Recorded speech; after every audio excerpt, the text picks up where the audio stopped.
Welcome to the Good Food CFO podcast. I'm your host, Sarah Delavan, and joined as always by our producer, Chelsea Steer, who joined me for the full episode this week. So much fun, Chels. Yeah, Sarah, I am so excited for our listeners to hear today's episode.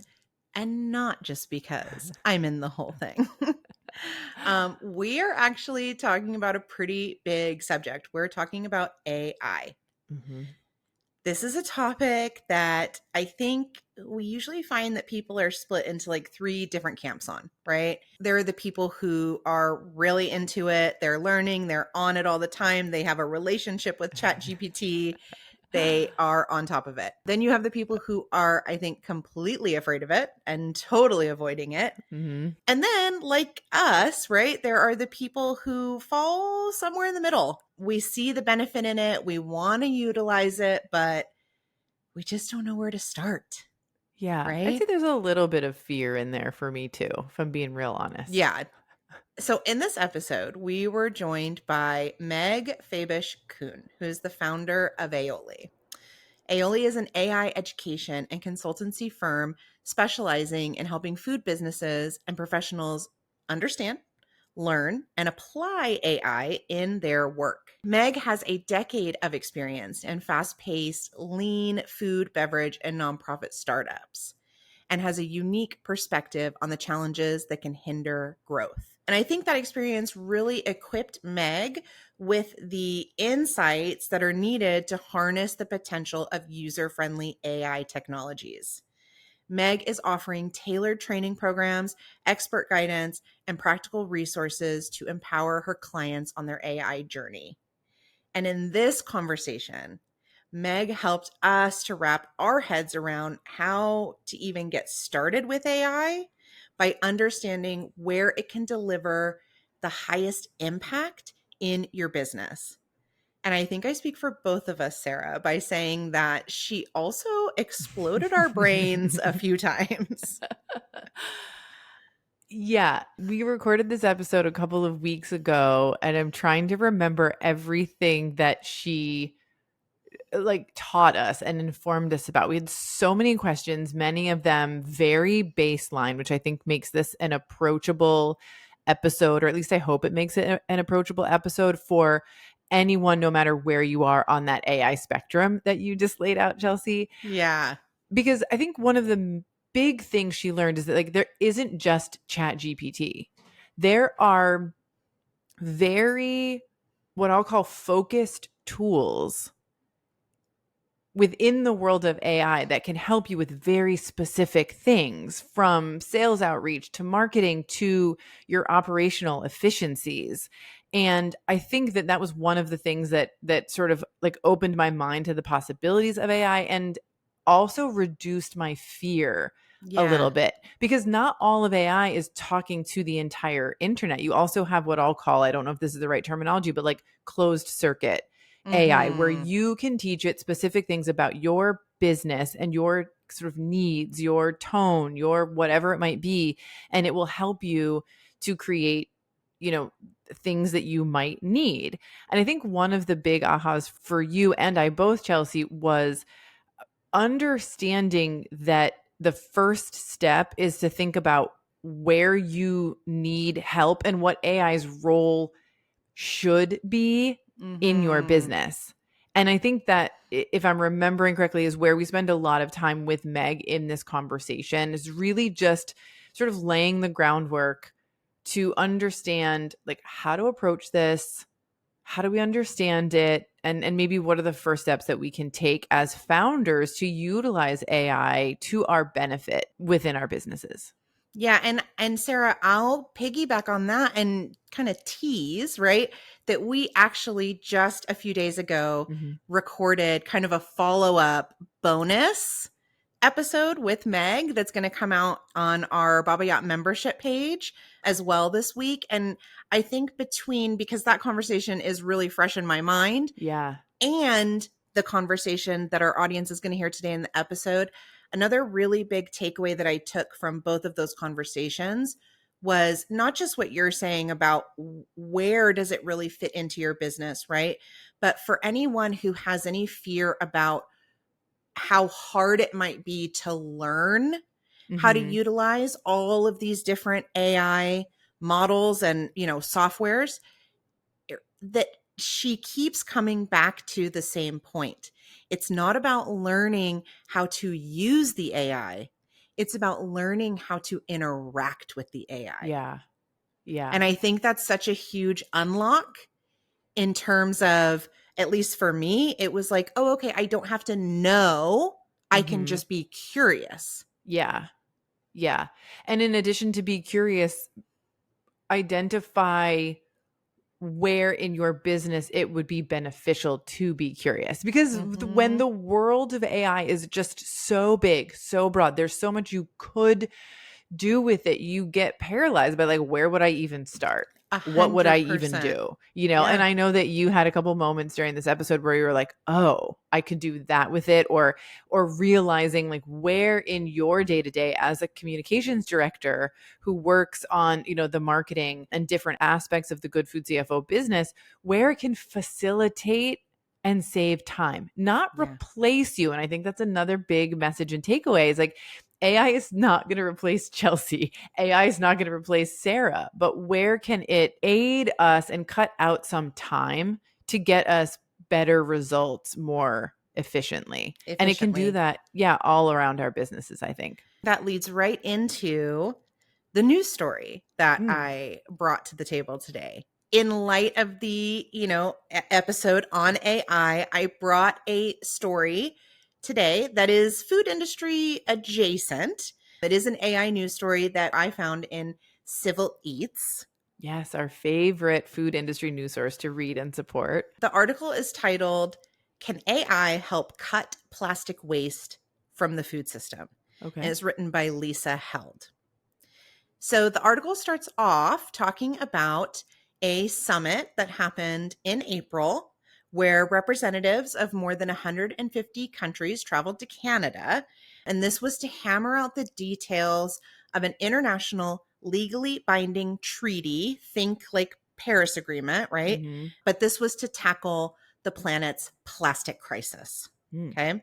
This was the fourth of 5 negotiation sessions that they're having, and the process is set to be completed later this year.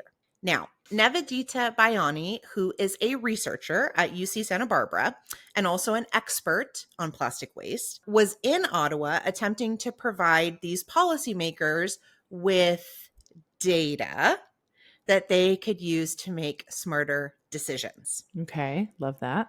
Yeah. And so with the Global Plastics AI Policy Tool, which was developed by her and other scientists and ecologists, her team set out to show what kind of impact 11 different policy interventions, including things like capping production, taxing plastic packaging, and investing in recycling infrastructure, what impact those policies would have on reducing plastic pollution through the year 2050. Okay. So, in order to do that, they used a machine learning model, which is a form of artificial intelligence that included GDP and population data to model these like future years. Okay, so you're definitely speaking my language. I love data, right? Yeah. Like data is very helpful for informing us, for helping us to make informed decisions and modeling. I mean, of course, no model can predict the future perfectly. And I don't think that that's our expectation of AI now or ever, but it can definitely help us to, I think, decide which path to proceed on. So I'm really interested in where this story goes. Yeah, well, for example, one of the things that they looked at, or one of those 11 policies, right, was implementing a minimum recycled content mandate. Okay. So, this is basically saying that every piece of plastic that's put out should have at least 20 to 40% minimum recycled content, in that plastic, Okay. right? Got it. Hmm. By doing this, the model showed that it would reduce the mass of mismanaged plastic waste in the year 2050 from 120 million metric tons, which is what they're predicting now, the models are predicting now, down to 64 million. Wow. So that's, yeah, almost half, right? Okay. Bioni actually cites that minimum recycled content is one of the biggest policy changes that would actually reduce mismanaged plastic waste. So let me make sure I understand this correctly. So we're saying when we purchase something, when something's produced and it's in a plastic container, that plastic container gets recycled. And at some point in time, any plastic production, so let's say a water bottle, for example, would be required to have 20 to 40% of recycled plastic in the new packaging. Yes, Okay. exactly. And by doing that, we would, by 2050, reduce by half the amount of plastic waste that is in our oceans and otherwise polluting the environment.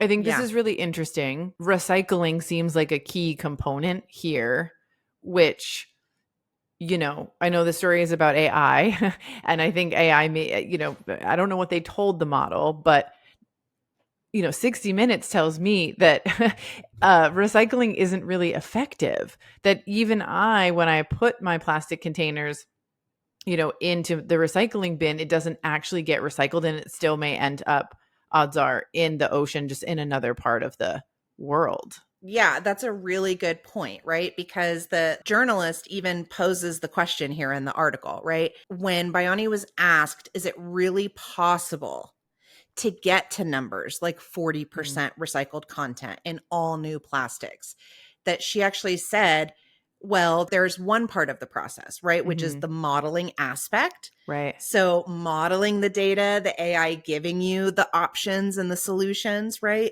But the other is actually implementing the policies that have been modeled. And that is a whole different conversation. I love that. I mean, of course, I'm going to take this back to food business finance because it parallels that, right? Like whether you have an AI model, which I think we're going to see more and more of potentially, or you have a handmade model in good old Excel format. At the end of the day, that model will not become reality unless there are humans, I think, as in the world of selling food anyway.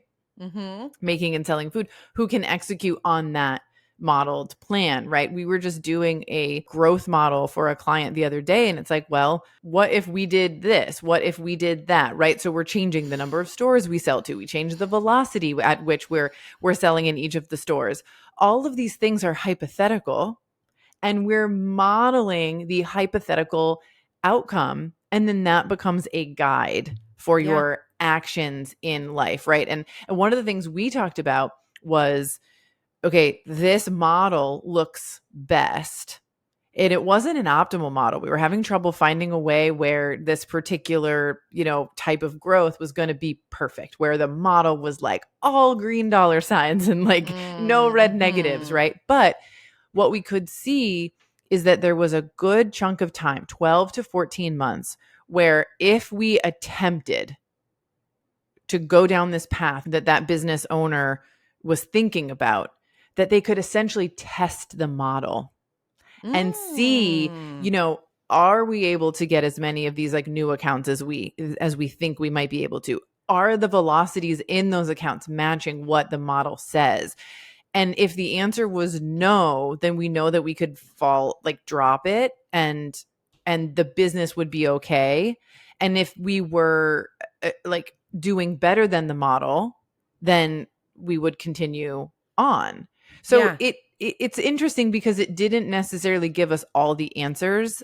And I don't think any model, much like AI, it's not going to give you all the answers. It's not going to say, this is the way, this is it. But it's going to say, here's your potential outcomes. Choose the one that seems best to you or the most likely to be successfully executed, and then monitor your actual performance against that model so that you can change and adjust and continue to make those informed decisions. So this is fascinating. I mean, obviously plastics are a huge problem around the world, and I would love to see them reduced. I also want to shout out the good food business owners who I think have proactively been trying to eliminate plastics from our food system and environment for years. There's lots of really great non-packaged grocery stores that have been popping up over the Mhm. years, lots of CPG founders who are striving to have the most sustainable packaging possible. It's not always cost effective,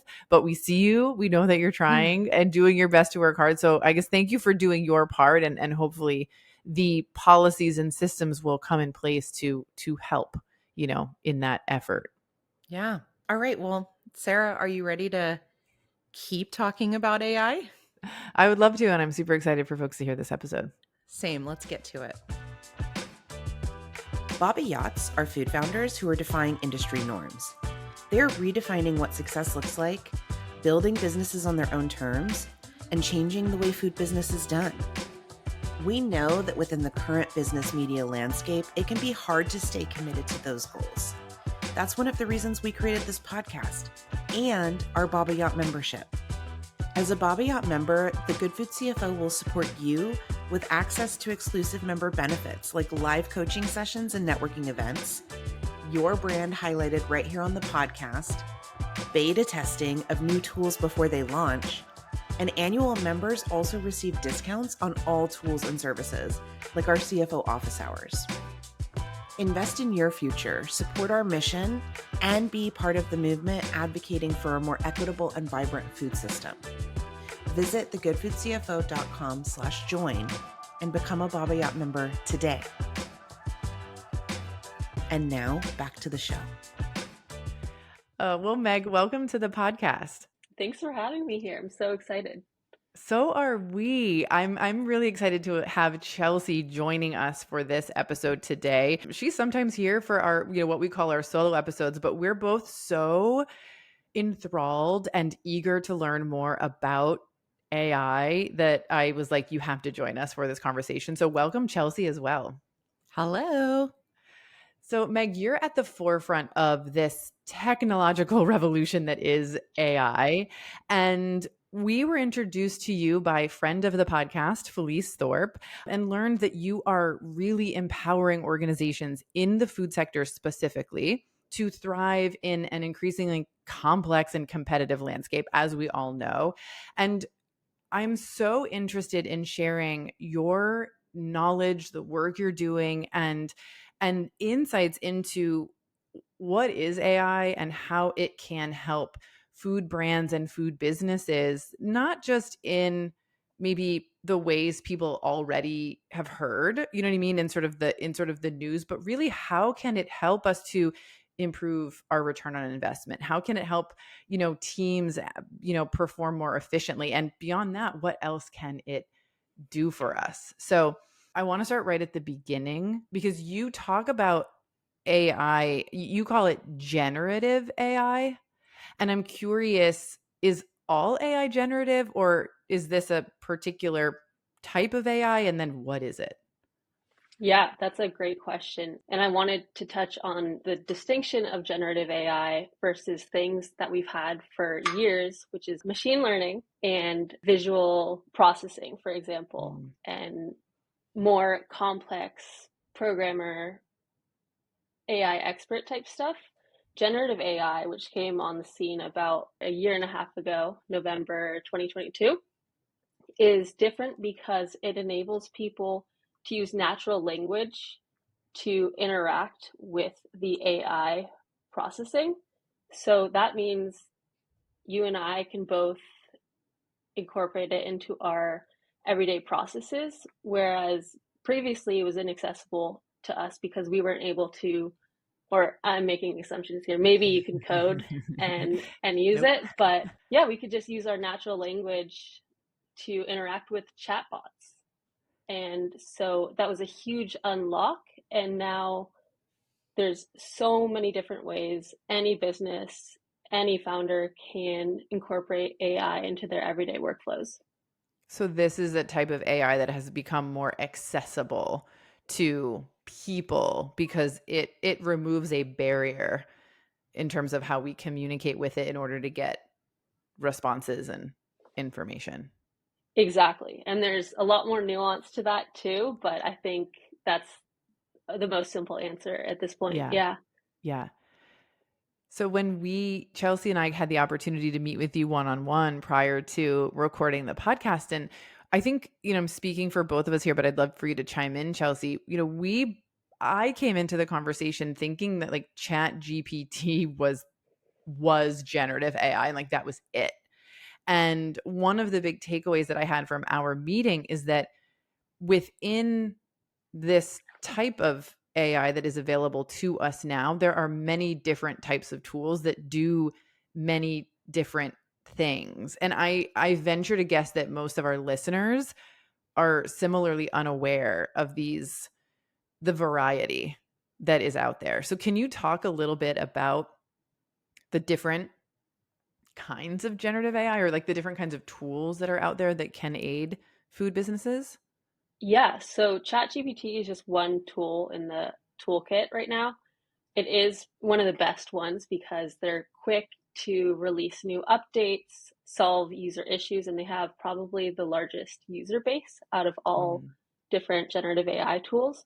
But there are other tools on the market that might appeal to different people for different reasons.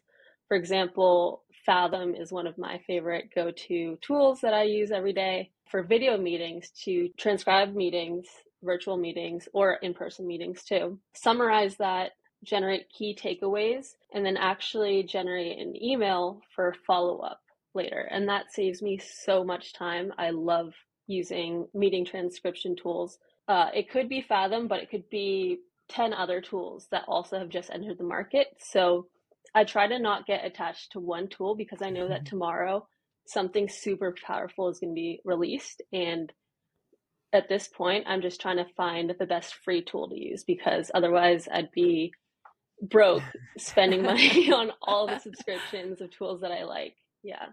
Yeah. Meg, it's so interesting. Like you were just talking about how Fathom has really saved you time, and I think that's something that most people do understand about AI, right? That this is a tool that you can use to save you time. But when we look at, as you mentioned, all the tools that are out there and how really best to utilize it, I think that can be really, really overwhelming. I know I've been overwhelmed. I mentioned that the first time that the three of us, sat down and talked together. And so I'm really curious if you could share with us really like what areas of a business can AI have a real impact on? And, where would someone start really? Yeah, that's a good question. I would say anything that you yourself are spending too much time on that you would prefer not to be spending time on that. So it's really important to analyze what you do every day and break that up into little parts and tackle the small parts one at a time. So, for example, in your daily workflow, maybe you're spending too much time with admin. That's something that you could have a conversation with ChatGPT about saying, I don't want to follow up with these people anymore via email. And so you can teach it the exact tone and style that you write in so that it can adopt your voice and at least generate thought starting emails for you to revisit later and then just send off. But maybe that took you 20 minutes previously to write that email. That's saving you 20 minutes per email in one day. So think of the time savings overall in your week, month, year. Uh, Yeah. that's a great example of an automation. Chelsea is our podcast producer, but she also oversees all of the communications for the Good Food CFO. So that's show notes for the podcast, social media post, drafting our newsletters and other communications for our, Baba Yacht members and things of that nature. That's her territory, right? And then sort of my territory is the numbers, the finance, the client work, right? The communication around the finances with our members and our team and our staff. One of the reasons I wanted you here today, Chelsea, is because I think you represent the communication piece of the puzzle that so many small business founders like know is important, right? And I'm thinking of something very specific right now, like the number of solopreneurs who are running a food business who know that newsletters are the one of the most efficient ways to communicate with your audience and get them to buy product from you, but they don't have the time and the capacity to make the email and send the email. And so, what I love about Chelsea is she was like, I don't want AI to write our newsletters for us because we still want that ownership. We want it to be the opposite of traditional media. We want it to like truly be in our voice and what we want. But we would love AI's help generating ideas and facilitating, the process. And I think I hear that that's what you're saying in general, like can be helpful with emails as well. But Chelsea, I don't know if you want to kind of add anything to that and sort of how you view it and maybe what the return on investment or time saving is in your work. One of the things that I have really found to be extremely helpful with AI is, as you mentioned, Sarah, like in the ideating, in it coming up with ideas for me, because what that does, it doesn't just save me time, it actually lets me skip to the part where I am elevating and refining some of this content, right? Like I get to pick the best pieces and put them together like a puzzle and really get to the part where I'm making it so much better in a way that I haven't had time to do thus far in my position. And so I love that. And I have really seen a result in how it's helping me to elevate our work. Yeah, I totally agree with that because what I discovered in using it last year, just personally as a freelance digital marketer, I was able to go from concept or idea to result way quicker. So I was able to iterate and generate way more ideas than I would have in the past. So I feel like that's the type of concept that you're talking about too, where previously you only start with a couple ideas maybe and go with one. But now you can generate 50 to 100 to as many ideas as you want, and you can test them against, well, this is a use case, but synthetic focus groups, for example, to figure out how your audience might react to the ideas that you're bringing to the table. Wait, say more about that. What is a So, synthetic Yeah. focus group?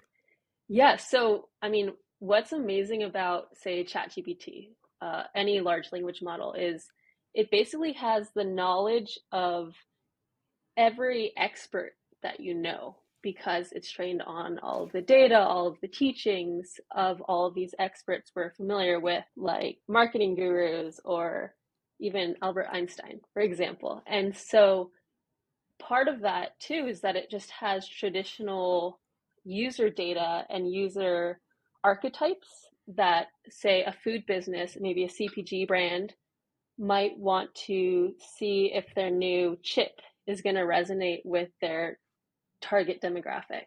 Mhm. And so it can test the new concept, build different focus groups based on certain criteria or criteria ask ChatGPT to generate and get those reactions. So it's basically like a free focus group and at least a great first step in market research.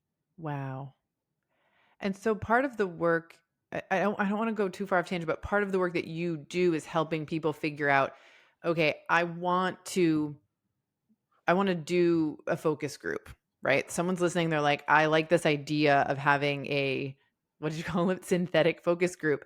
Yeah. Meg, can you help me figure out how to create that? So I'm like utilizing the right focus group, right? So you're a bridge between what a founder is looking to achieve and how they can utilize AI or actually utilizing AI to Yeah, accomplish it. exactly. Yeah, a lot of it is just the education component because people aren't aware of the power of generative AI or might not know how to start. But once they do learn, they'll run with it. And Yeah. a lot of what I'm teaching right now is prompting frameworks. So, best practices when it comes to writing out that prompt, providing all the context that's necessary for the result to be better, and some more technical things like custom GPTs, which allows you to use existing resources that your company might have, like SOPs or PDFs, to then draw upon that knowledge to generate a really custom answer for you. I have to say that I'm obsessed with tools that do that. So after we got off our first call, you said something really fun. You were like, you can master generative AI in 3 sleepless nights or something like that. Or three, I right? think I read that somewhere. And I was just like, oh my gosh, I need to dig into this. And you'll give a couple of resources, hopefully like at the end of the episode, but one that you recommended was that type where it's not using the internet, so to speak, and pulling from these like experts and things. I was able to say, here are all the newsletters that I've written in, the last month. Here is a link to my website, right? Here are all the podcast episodes, right? And it's very easy. You don't even have to do that manually. You're just like, this is our podcast page, and it sorts it out for you, right? It does it on its own. And then you can ask it, you kind of get an assistant. You can say, summarize my profit assessment service, or write copy for a new page about cash flow. And that's not the specific enough, right? And but just as an example, and it literally takes my language, my words, and everything that I've talked about over the years, and Yeah. it puts it together into something that then I can fine tune and tweak or re-ask the question to kind of get a better response. I thought that was so amazing. I was just playing with it, but you think about HR documents and SOPs, like you said. One of the things that we've talked about on this show specifically, in a couple of episodes, is when you're a small team or when you're a solo founder and you need to hire, right? You need to, as they say, start working on your business instead of in your business. The trouble there is, where do you find the time to do that work? Where do you find the time to set up the systems? Where do you find the time to, get everything organized and implement it so that you can hire people, and then they have procedures that they can follow and workflows that they can follow. And I, after just getting a glimpse of it, really believe that generative AI can help to create those things so you can get to the point of hiring people much quicker and make that process more streamlined and possible to achieve. Yeah, it's great at creating SOPs. I also use this awesome tool called Tango. It's a Chrome plugin. And what it does is, if I do any action on my Chrome browser that I might want to teach a colleague in the future, or that someone might come take my job, or I should rephrase that, not take my job. I just mean if I'm training Yeah. someone else. Yeah. Yeah. Then it will identify every single click I've done, every single input I've done on the page. And I just have to do the action once, and it records the entire workflow and shows you exactly where, in a really clear, succinct way, what steps I did to complete this action. Does that make sense? It does. And I'm going to out Keisha, who's our VP of operations right now. It's like, she's had like create SOPs on her to-do list forever, and gets overwhelmed at like, how do I organize? It's like, how do I organize it? And she needs information from Chelsea and me to create other certain SOPs. We're a team of 3, and we need to be able to, when one person is out, one of us step into that person's role to execute things that need to be done. And some of those things are going to have to be a bit manual, right? And not completely automated by generative AI.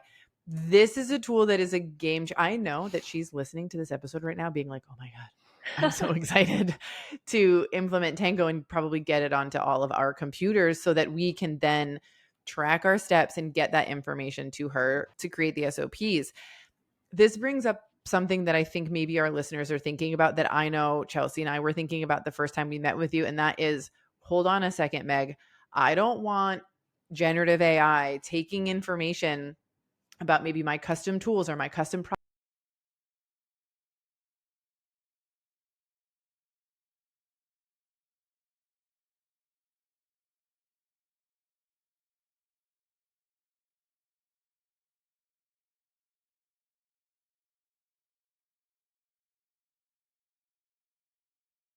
Since we spoke, ChatGPT rolled out some new updates, and I'm going to use ChatGPT as an example Okay. because it's like a flagship tool, most commonly used, I would say. You can turn off the ability for ChatGPT to use any of your conversation history or data to train its models. So you could just toggle that off in settings. At this point in time, we just have to trust and believe that OpenAI is not going to be utilizing our data in ways that they say that they aren't. Right. But we've seen with other companies, large companies, that that's not the case. They're going to sell our data anyways. Yes, so you always run that risk, but proceed at your own caution. And to expand on that, well, I don't really need to talk about the features of ChatGPT now, but there is a really powerful new update, which is it has memory now. So previously it wouldn't carry your conversation history into new conversations, but now it does. And you can ask it to remember certain things, and you can ask it to forget certain things. Interesting. Yes. I get your newsletter, which I love, and we can talk about that a little bit too. But one of the things you talked about, I believe, was that you can have it help you make a schedule for the day.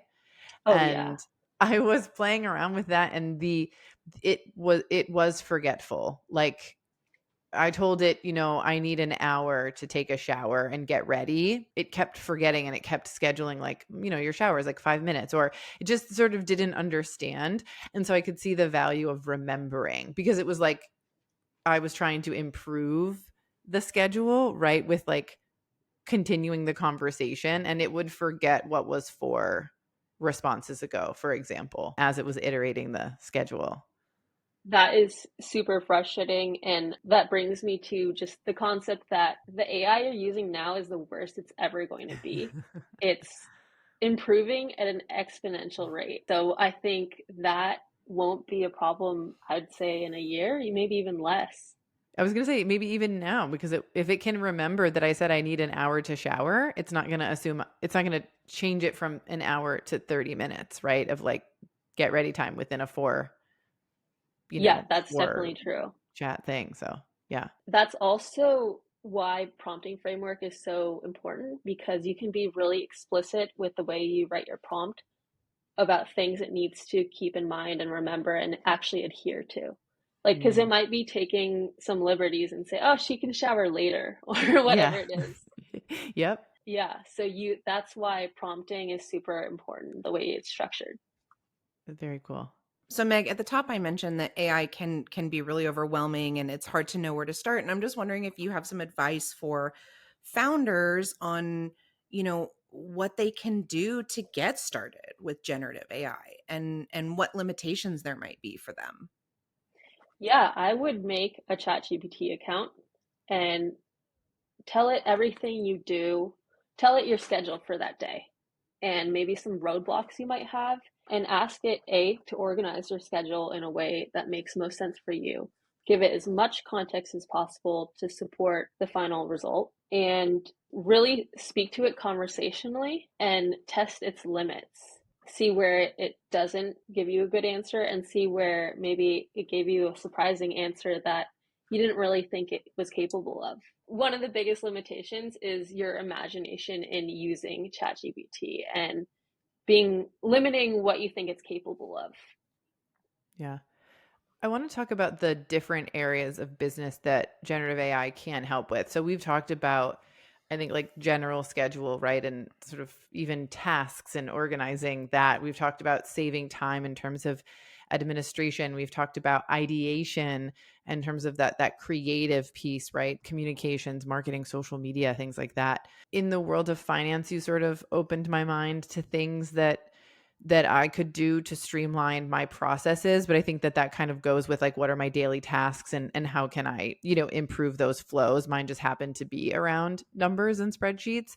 The other thing that you talked about on our previous call was the operations. And you gave us a really great example about a client that you have. And I think it had to do with delivery routes. And I think this is something that a lot of founders can relate to and sort of recognize a similar process in their business that generative AI might be able to help with. So can you share a little bit about operations and that project that you were working on? Yeah. So this person does corporate catering, and they have 10 different third-party platforms that they receive orders from. Okay. And they have maybe 20, well, 20 different destinations in a given day that they need to deliver these orders to. And so they have 2 delivery drivers. This is like a basic math question, in a math class. What's the best delivery route? What's the most optimized delivery route for these 2 drivers, considering this order needs to get there by 12 p.m., this order needs to get there by 2 p.m., and then a whole bunch of different criteria. So you're going to write that problem out, and you can ask generative AI, so ChatGPT, for example, to optimize those delivery routes and even explain why it did that. Not only going to utilize basic logic, but it might even go as far as using current traffic patterns to tell you what makes most sense given that there's construction on 19th Avenue. There was another one you talked about where I think it was a food business that had multiple platforms that they received orders through. Yeah, so the same corporate catering. Can you share that story as well? Yeah, so the 10 different third-party platforms, those orders all need to be aggregated into one order form for the kitchen to make and prepare these orders, maybe with some dietary restrictions for some and different nuances to every single order. Yeah. But it took about 2 hours, I think, for the business owner to combine all those 10 different orders into one document for the kitchen to then prepare each day. Yeah. So that's another automation that's possible through generative AI. Yeah. And I don't know if you've completed that project yet, but how quickly does the process get done now compared to the original 2-hour process? The time savings, it's automated. So she doesn't Yeah. have to do anything except for check that it is accurate, because Right. I always encourage a human in the loop, meaning don't just blindly trust AI at this point, but it's gonna get you 90% there. Yeah. Yeah. This part of things that I like gets me very excited because as the CFO, right, the seat that I sit in, we become aware of a lot of operational inefficiencies, right? Where a human is spending a lot of time that isn't necessarily creating a lot of return on investment, right? It's just sort of necessary work to get the job done. And gosh, we wish we could have that person cooking, you know what I mean? Or creating new dishes or something that would be really generating future revenue, right? Or generating more revenue. Likewise, from the financial side of things, there are a lot of, when you talk about lots of different systems, right? You've got QuickBooks, for example, you've got Shopify, and then you've got ShipStation. This is a conversation I had yesterday with the founder. They need to get I'm just going to lay this out and see what your thoughts are.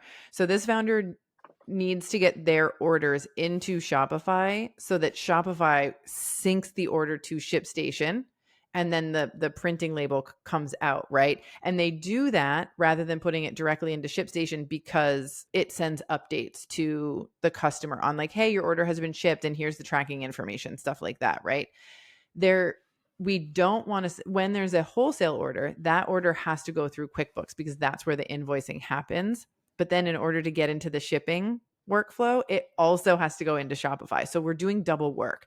This happens a lot in the financial part of things in a food business. So the question she had was like, the QuickBooks to ShipStation integration doesn't work the way that we want. We can't do that. And also it still doesn't provide the shipping updates to the customer.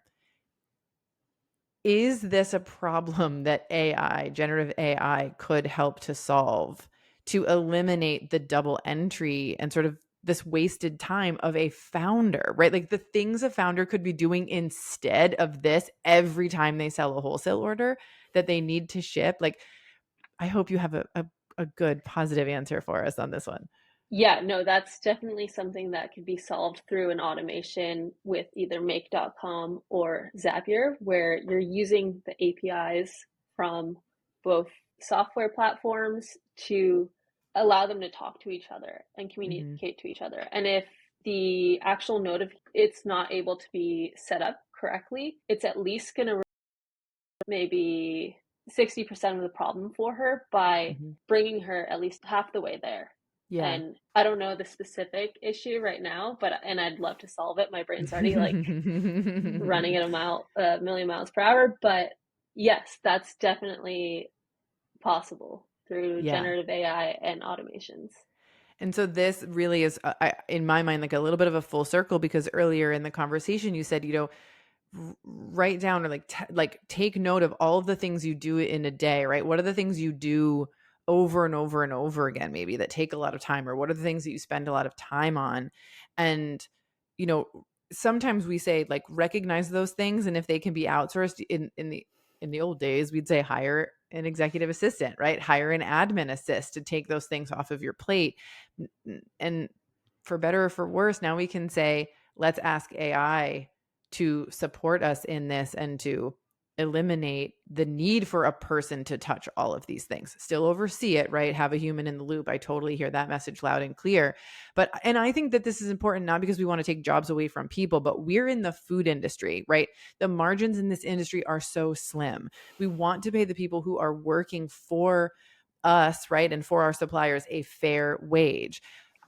But the reality of that is that we need to sort of, for lack of better words, get the most we can out of the people that are working with us and for us, right? So, Chelsea and I talk about it all the time. We're a team of 3 trying to do the work of, at least 6 people, right? If not more. And so automations have always helped us to do this, and generative AI, even though we're still learning, can really support us in being able to do this. And to be frank, it allows us to pay ourselves more as we're able to grow the business and support more people and help more people, right? It's one of the goals of our organization, and also to be able to give back, right? And so it's important as a part of energy exchange, right? So it's really, really exciting to learn about all of this.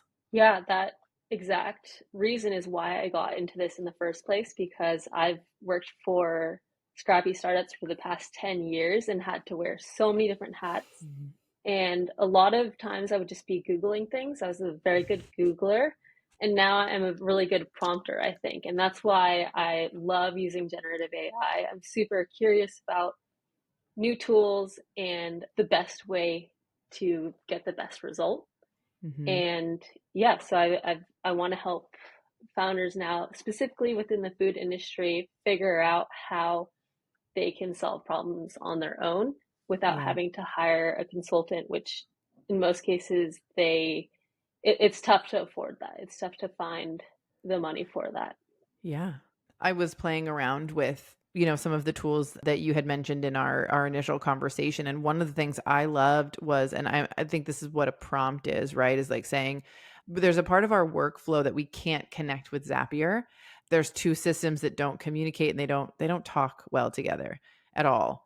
And so I put in there what I wanted to do, right? I want to have a draft email made in Gmail. I forget exactly how I worded it, but I said what I wanted. I wanted a draft email written in Gmail when this ClickUp list had a task whose status changed to, whatever the status change was. And maybe I said, how do I create a workflow or something like that? And I hit enter. And what it did was it just told me, these are the tools that you need to make this communicate, right? So when you're saying like you can utilize Zapier to connect maybe the QuickBooks to the either Shopify or directly to ShipStation for the client example I was giving earlier, no matter what you are like wishing that you could do, you can put it into generative AI and ask the question, and it's going to serve you up an answer that then you can go and implement, or you can use the AI tools if you're paying for them to kind of do it for you. And again, I think that just is such a huge benefit to people to save time, because we don't have a lot of time to investigate. Okay, let me go to each of these tools and figure out how they're going to connect. Let me create this workflow from scratch, right? From thin air, essentially, just like with communications creation and things. Like it's so much harder. But if you know what you want to accomplish and you have the ability to communicate it, AI can support you in finding the answer. And I think that this conversation is important because people think maybe AI does one type of thing, but it really can do a lot, and it can be very supportive in our work as entrepreneurs. Yeah, I think it can help really bring a sense of like clarity and help you problem solve like through that ideation, and really just help you kind of get unstuck at times. Mm, I love that. Yeah, you can even use the ChatGPT mobile app to just brain dump right into it. You don't have to have a cohesive prompt for what you're saying. You could just tell ChatGPT, okay, I'm just going to tell you about a problem I have and say it aloud. And that might bring you clarity alone, but also it'll analyze what you've just said and either summarize it or provide feedback, whatever you're asking it to do. Mm. It's such a good way to, like you said, get unstuck. Whatever your prompt is, starting with your prompt, but then saying, ask me 5 clarifying questions to improve your response at the very end of your prompt. And it'll follow up with items and questions it has for greater clarity, and then it will give you a better response. That's so cool. I asked it like the what I thought was like a hard question. It was like ChatGPT, what do I need to do? Like I said, like, to build software, whatever, no code software. And it literally laid out the 10 steps that I needed to do and like gave the tools that I could choose at each step of the phase to be able to do it. My mind was blown. It's like, it's not going to do what, at least in that first chat, it's not going to build it for you, right? But it just laid out for me enough information. It's probably saved me months of work if I was actually going to like embark on it. You know what I mean? For like, oh, what does this tool do? Is this the right tool for me or is this not the right tool for me? And I'm not just now getting an idea for using ChatGPT for a client of mine because we're doing a big research study on inventory management systems. And I imagine that it can help to create a short list if I give it the right information. And that's going to save a lot of time if it can help. That's awesome. Yeah, so for that specific idea too, with your no code software, you could ask, I mean, you were probably impressed with that first I response for was. the 10 different ideas, but you can ask it to criticize that response that it gave and say, like, what are the flaws with this? And then it'll be like, wait a second, you're right. Like, there's some things that I would actually adjust on second thought. It's really Wow. kind of creepy and so useful because sometimes you think that, the answer that you've arrived at is always the right one, but that's not always the case. Yeah. So it allows you to consider so many different perspectives.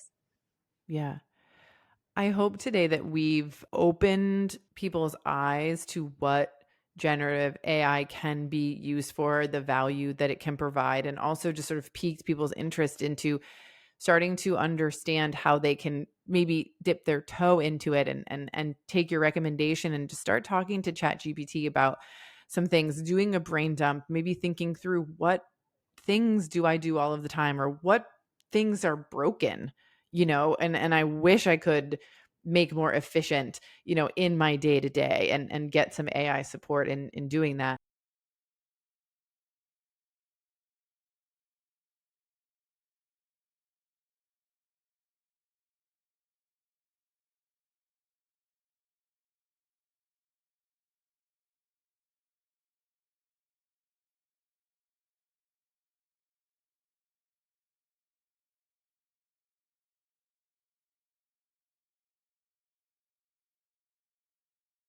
That could apply specifically to the use cases of their business because you might not know exactly how that could apply to your business. And I'll Mhm. provide some examples that are concrete and actionable in my workshop. And then, as well as starting prompt libraries, which is a way for your team to share prompts that work and are specific to your knowledge base. And then I also offer consulting. So, to build these automations that we were talking about earlier.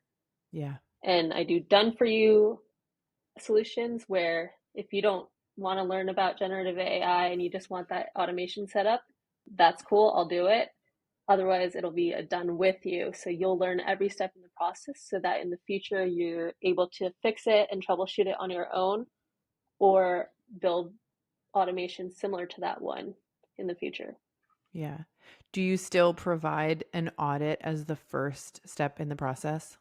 Yeah. Yeah. So I do provide an audit, and I actually wanted to extend an offer to the audience of this podcast that I'll do a free 30-minute audit for anyone who is referred from this podcast.